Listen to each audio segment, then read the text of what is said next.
नमस्कार दोस्तों, स्वागत है आपका हमारे चैनल पर। मेरी बात को गहराई से समझने की कोशिश कर बेटे। हम नहीं चाहते कि हमारी वजह से तेरे घर की शांति भंग हो। हमारे कारण तुम्हारे और शिखा के बीच रोज रोज कलेश हो, ये हमें बिल्कुल मंजूर नहीं है।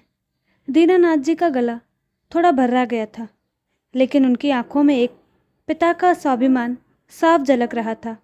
पापा मम्मी, आप दोनों जल्दी से अपना सामान समेट लीजिए।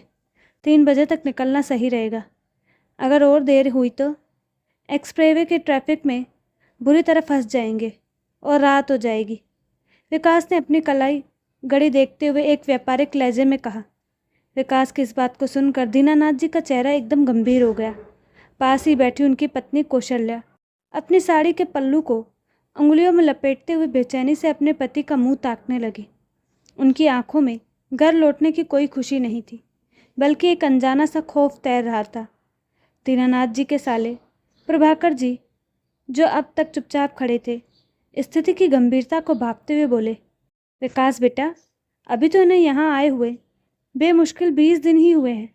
कुछ दिन और रुक जाने दो इन्हें मेरे पास। हम भाई बहनों को बरसों बाद साथ समय बिताने का मौका मिला है।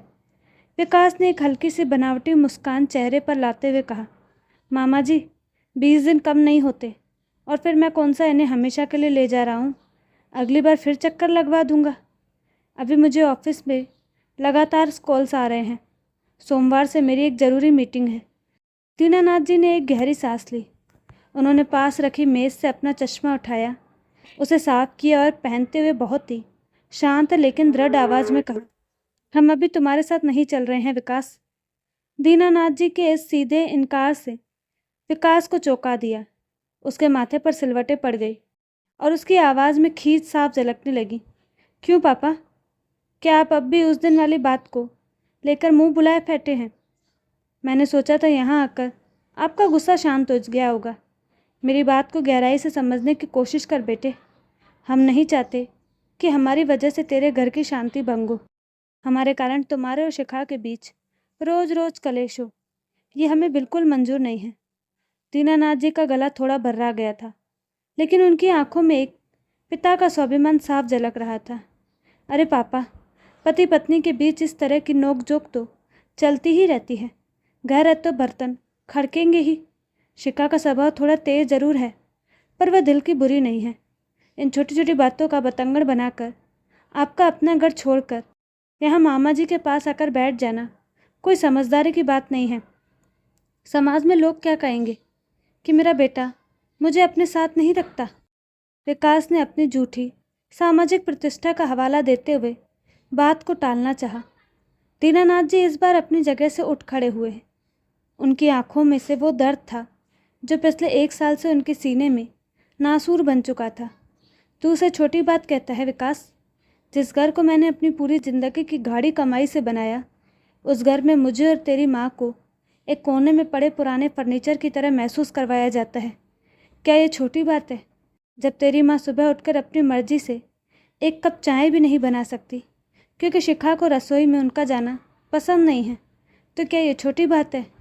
जब मेरे खांसने की आवाज़ से शिखा का मूड खराब हो जाता है और वह टीवी का वॉल्यूम तेज कर देती है, तो क्या वो सिर्फ एक नोकझोंक है?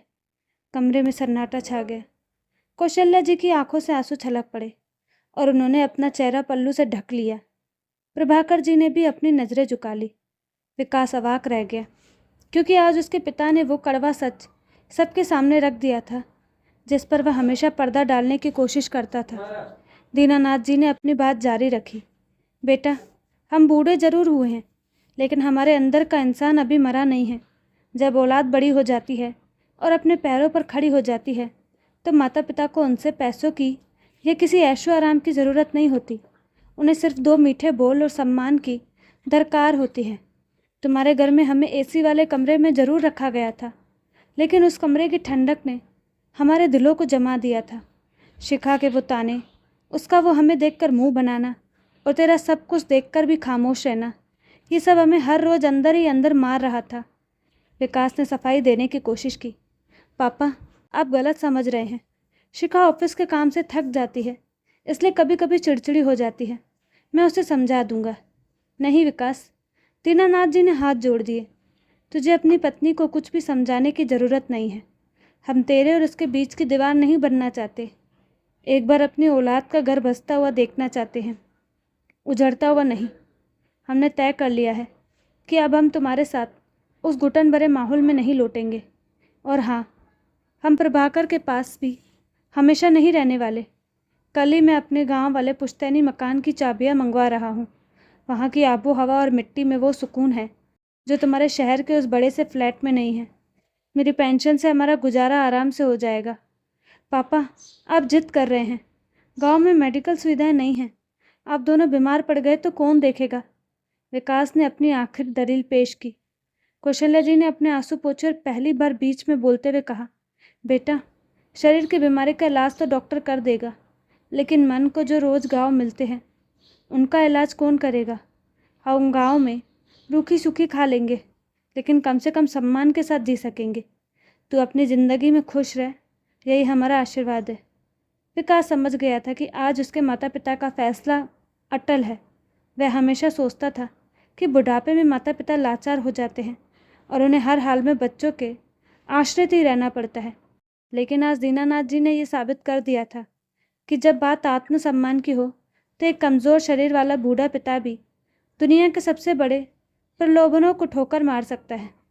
विकास बिना कुछ कहे अपना सिर झुकाए दरवाजे की तरफ मुड़ गया।